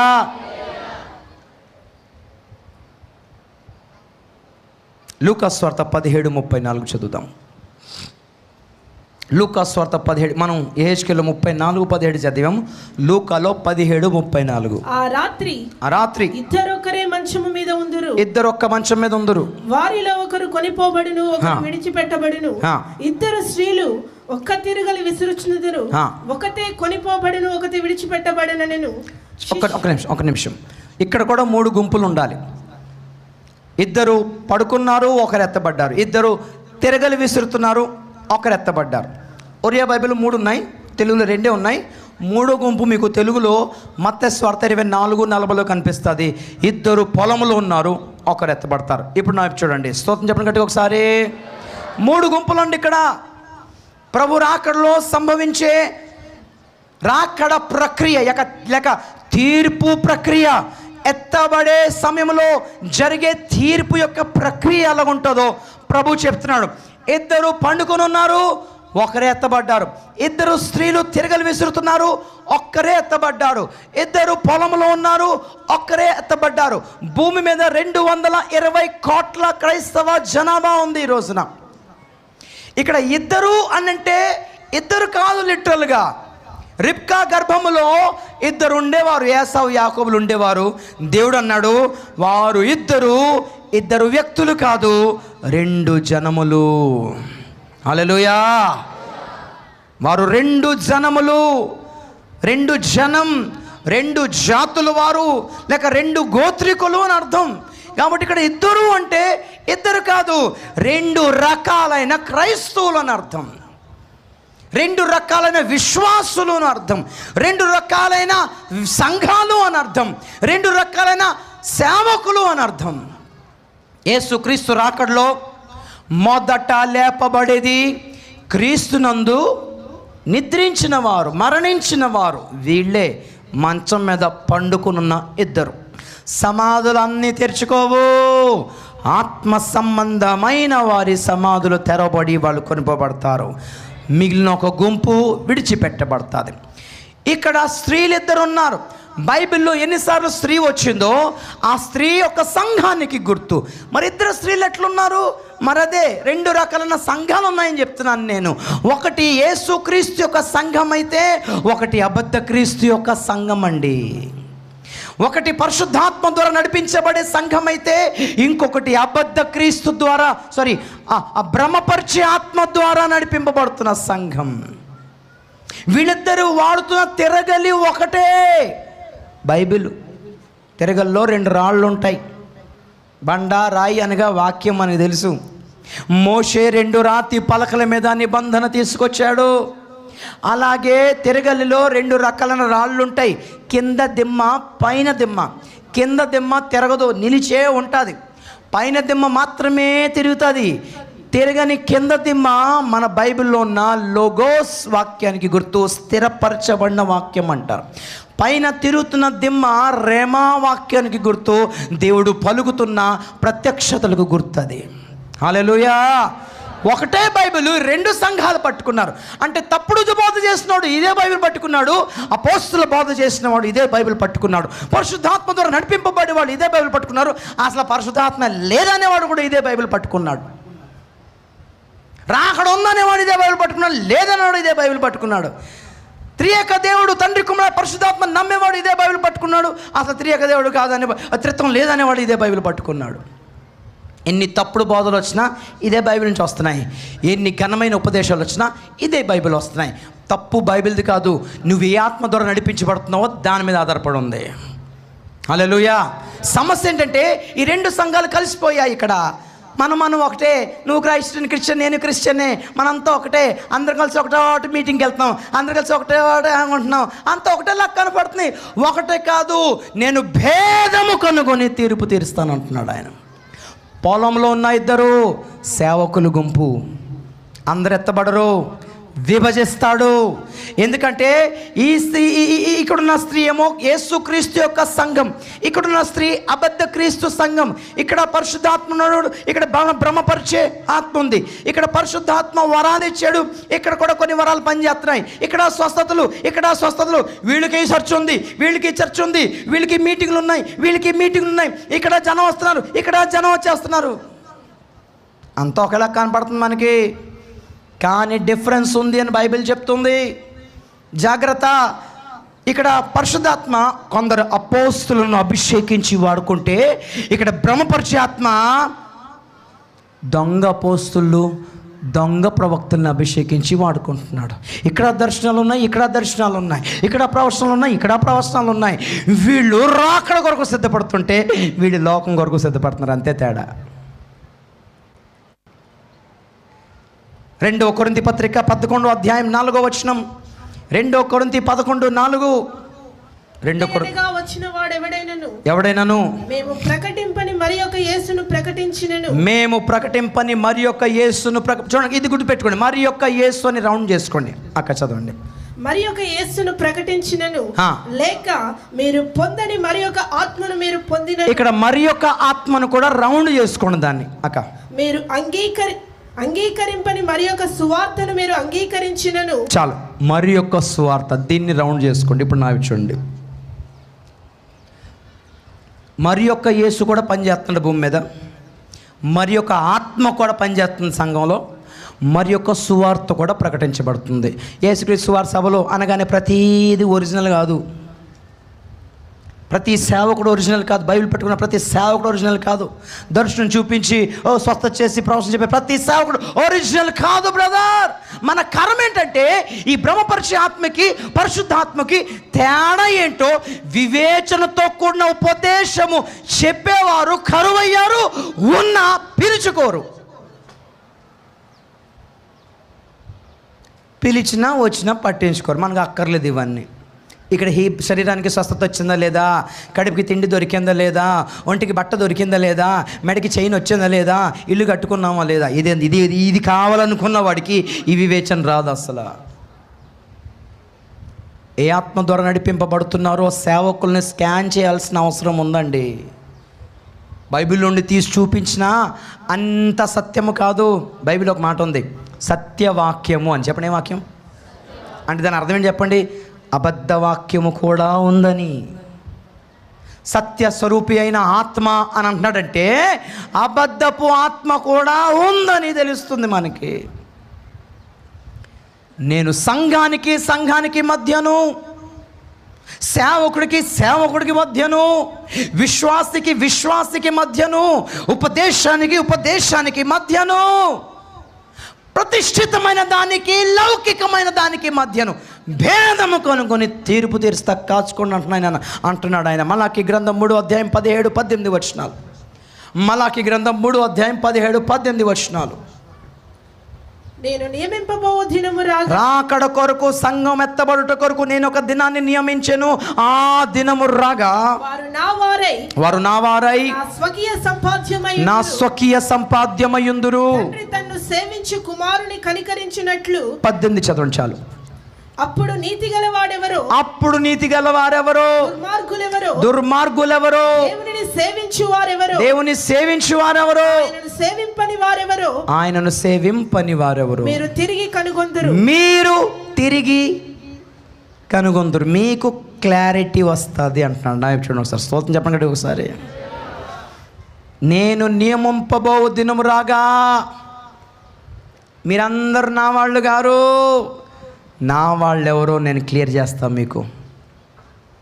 నా స్వకీయ సంపాద్యం అంటే నా కష్టార్జితం. ఎలా సంపాదిస్తాం మనం? చెమట కార్చి సంపాదిస్తే యేసయ్య రక్తం కార్చి సంపాదించాడు. హల్లెలూయా. నా ఆస్తి అంటున్నాడు, నా ఆస్తి మీరు, నా రక్తం కార్చి నేను సంపాదించుకున్న నా బిడ్డలారా. వాళ్ళెవరో భూమి మీద ఉన్న 220 కోట్ల మంది క్రైస్తవుల్లో మనం అందరూ అనుకోవచ్చు, నేను దేవుని వాడినే. ఇప్పుడు ఫైనల్ అవ్వదు, ఆ రోజు తెలిపోద్ది. వెళ్ళిపోయిన వాళ్ళే ఆయన వారు, ఉండిపోయిన వాళ్ళు డూప్లికేట్.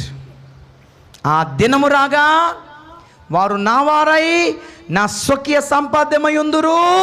అప్పుడు నీతి గల క్రైస్తవులు ఎవరో, దుర్మార్గులైన క్రైస్తవులు ఎవరో, దేవుణ్ణి నిజంగా ప్రతిష్ట కలిగి సేవ చేస్తున్న వాళ్ళు ఎవరో, ఆటలాడేసుకుంటున్న నాటకాలు ఆడుతున్న వాళ్ళు ఎవరో తేలిపోద్ది అంటున్నాడు ఆయన. నా జనమా, నా సంఘమా, నా వార్లారా, నా స్వకీయ సంపాద్యమా, నా ఆస్తి ఇక్కడికి ఎక్కి రమ్ము అనగానే వాళ్ళు మాత్రమే వెళ్తారు, మిగిలిన వాళ్ళు ఉండిపోతారు. ఫైనలీ చివరిగా ఒక మాట చెప్తా. యోహానును మాత్రమే ఎందుకు? స్తోత్రం చెప్పండి గట్టి ఒకసారి.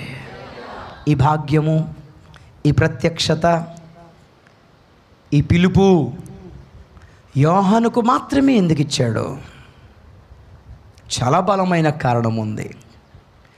బైబిల్ చెప్తుంది, యోహాను యేసుక్రీస్తుకు ప్రియమైన శిష్యుడు. చెప్పండి, ఏం శిష్యుడు? యేసు ప్రేమించిన వాడు అని బైబిల్ చెప్తుంది. అది సువార్తల్లో ఎవడు రాయలా, యోహానే రాసుకున్నాడు తన గురించి. మత్తయి రాయలా, ఆయన గురించి మేము రాస్తాం. మార్కు ఆయన యోహానే రాసుకున్నాడు. అప్పుడు యేసు ప్రేమించిన శిష్యుడు అని ఉంటుంది అక్కడ. అంటే యేసు యోహాను అంతగా ప్రేమిస్తున్నాడని యోహానికి మాత్రమే తెలుసు, యేసుకు మాత్రమే తెలుసు. Praise the lord. మనకి తెలిసింది ఏంటంటే యేసు ప్రభు రాకడలో ఎత్తబడే సంఘం ఎవరై ఉండాలి? ఆయనకు ప్రియమైనదై ఉండాలి. హల్లెలూయా. ఆయనకు ఇష్టులై ఉండాలి. హనోకు కొనుపోబడక మునుపు దేవునికి ఇష్టుడని సాక్ష్యము పొందాను. ఆ సర్టిఫికేట్ పొందాలి. స్తోత్రం చెప్పండి గట్టిగా ఒకసారి. మార్కు సువార్త 3:13 చదవండి ఒకసారి. మార్కు సువార్త 3:13, ఒక 5 నిమిషాలు. మార్కు సువార్త 3:13. ఆయన కొండ ఎక్కి ఇష్టమైన వారిని పిలువగా, తనకిష్టమైన వారిని పిలువగా వారు ఆయన యొద్దకు ఎక్కిపోయి. స్తోత్రం చెప్పండి గట్టిగా ఒకసారి. గట్టిగా హల్లెలూయా. రాకడ ఎలా జరుగుతుందో చిన్న చిన్న ఎగ్జాంపుల్ అంతా రాసి పెట్టాడు బైబిల్లో. ఆయన కొండ ఎక్కి ఆయన ముందు ఎత్తపడ్డాడు. అక్కడి నుంచి తనకిష్టమైన వారిని పిలవగా వారు ఆయన యొద్దకు వచ్చారు. ప్రశ్న ఏంటంటే ఎవరు ఆయనకి ఇష్టలు, ఎవరు ఆయనకి ప్రియులు? అసలు యోహాను ఎందుకు యేసయ్యకు ప్రియమైన శిష్యుడు? నా చూడండి. యేసుక్రీస్తు భూమి మీద ఉన్నప్పుడు ఆయన స్వస్థతలు చేసినంతసేపు, ఆయన ఆయన ఆయన రొట్టెలు విరిచి 5,000 మందికి ఈ జనాలకి పంచినంతసేపు, యేసు ప్రభు హీలింగ్ మీటింగ్ చేసినంతసేపు గొప్ప జన సమూహము ఆయన వెనకాల ఉన్నారు. ఎంతమంది ఉన్నారు? జన సమూహం. లెక్క పెట్టడానికి అనుకూలంగా లేదు అక్కడ. Healing meeting. యేసు ప్రభు ఒకరోజు ప్రసంగం మొదలు పెడితే 3 రోజులు అయిపోయింది. భోజనాలు కూడా అడగలేదు ఎవరిని.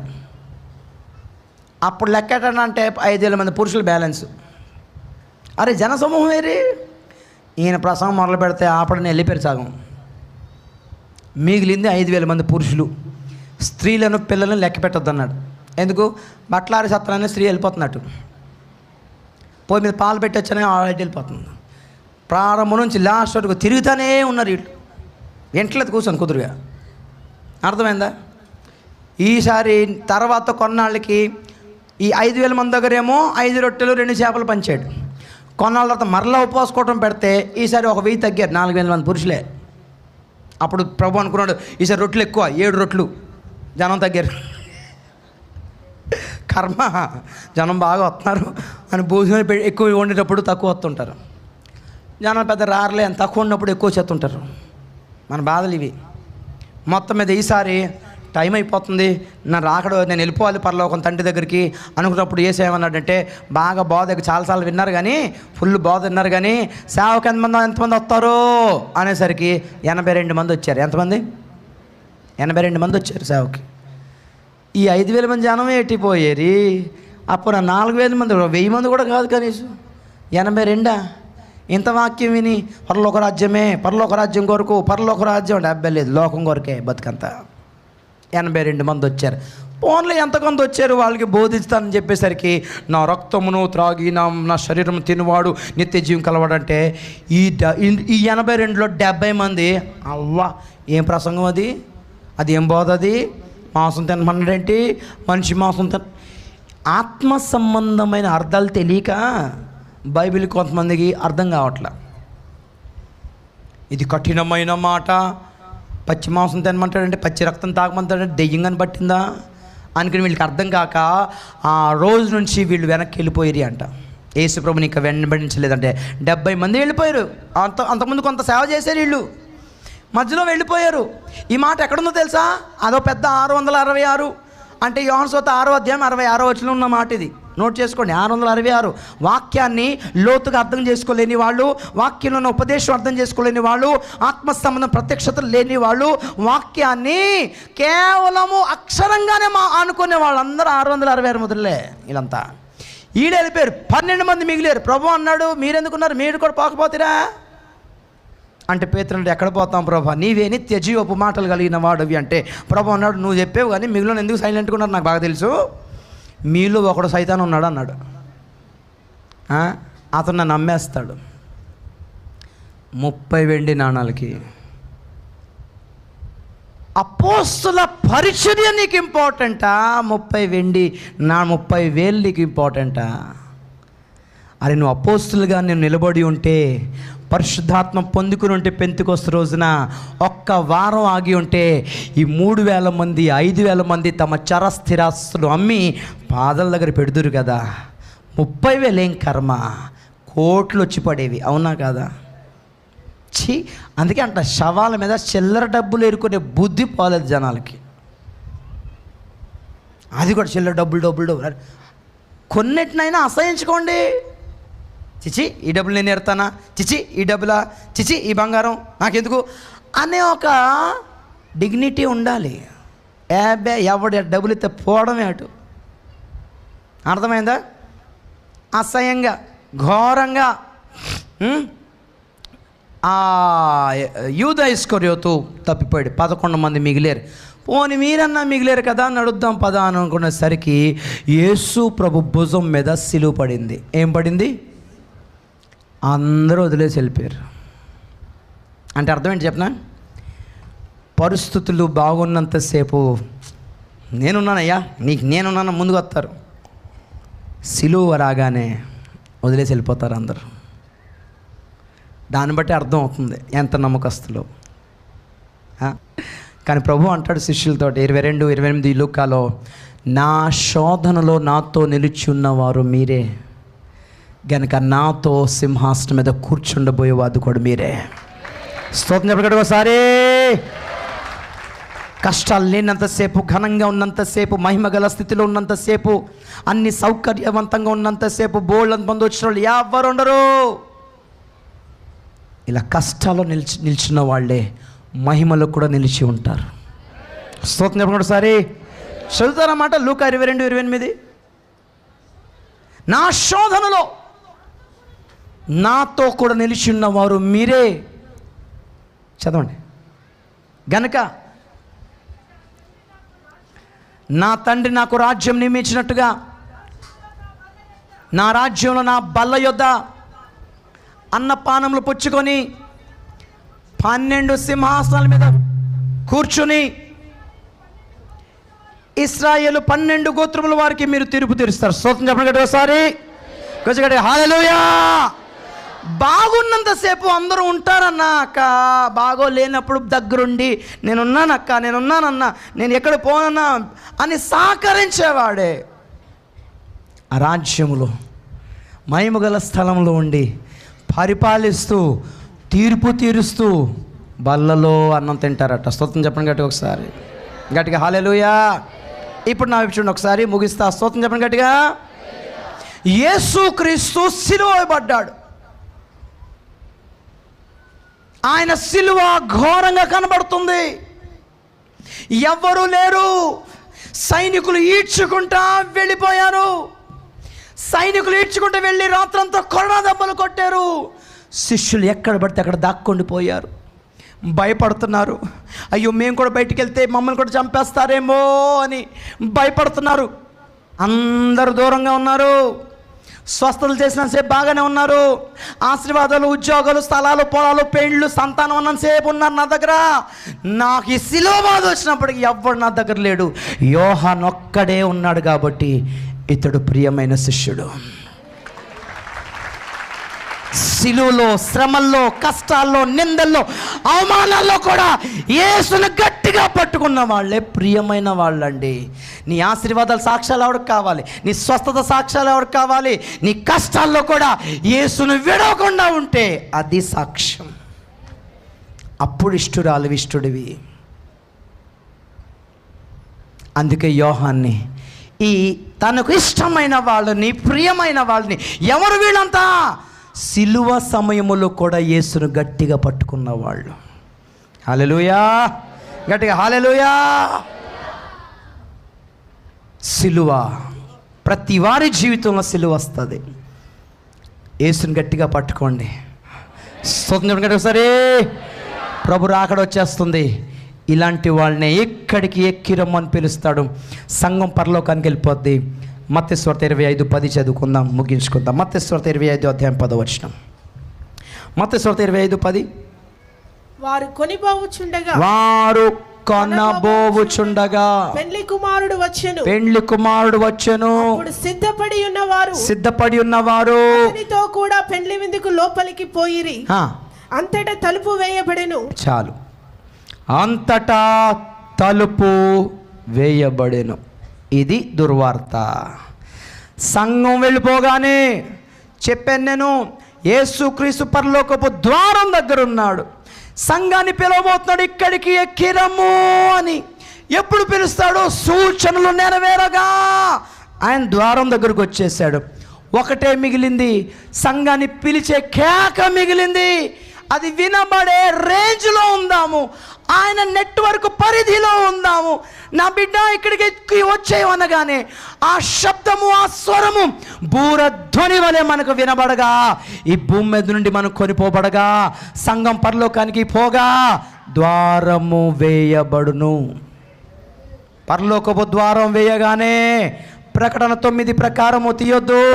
ప్రకటన 9, అతడు అగాధము తెరవగా, పరలోకపు తలుపులు మూయగానే పాతాళం తెరుచుకుంటుంది. ఘట సర్పం బయటకు వస్తాడు, క్రూర మృగం బయటకు వస్తాడు, ఆ రెండో మృగం బయటకు వస్తుంది, నరకలున్న దెయ్యాలు బయటకు వస్తాయి, నరకలున్న చీకటి బయటకు వస్తుంది, నరక యాతన బయటకు వస్తుంది, పురుగులు బయటకు వస్తాయి, రోగాలు బయటకు వస్తాయి. దీనినే భూమి మీదకి రానున్న నరకం అంటారు. మనుషులు బతుకుండగా నరకం చూస్తారు, పొరపాటున చచ్చిన ఘోరమైన నరకమే. సావు నరకం. ఆ రోజున ప్రభువా నన్ను క్షమించు అని అప్పుడు ఎంత అరిచినా క్షమాపణ దొరకదు, తలుపులు వేసేస్తాడు. నన్ను కనికరించు అంటే కనికరం దొరకదు, తలుపులు వేసేస్తాడు. నన్ను రక్షించు అంటే రక్షణ దొరకదు, తలుపులు వేసేస్తాడు. తలుపులు తెరవబడినంత సేపే నీకు అవకాశం. ఇప్పుడే తీరి మనం తీసుకో, కళ్ళు మూసుకుందాం, ప్రార్థన చేద్దాం.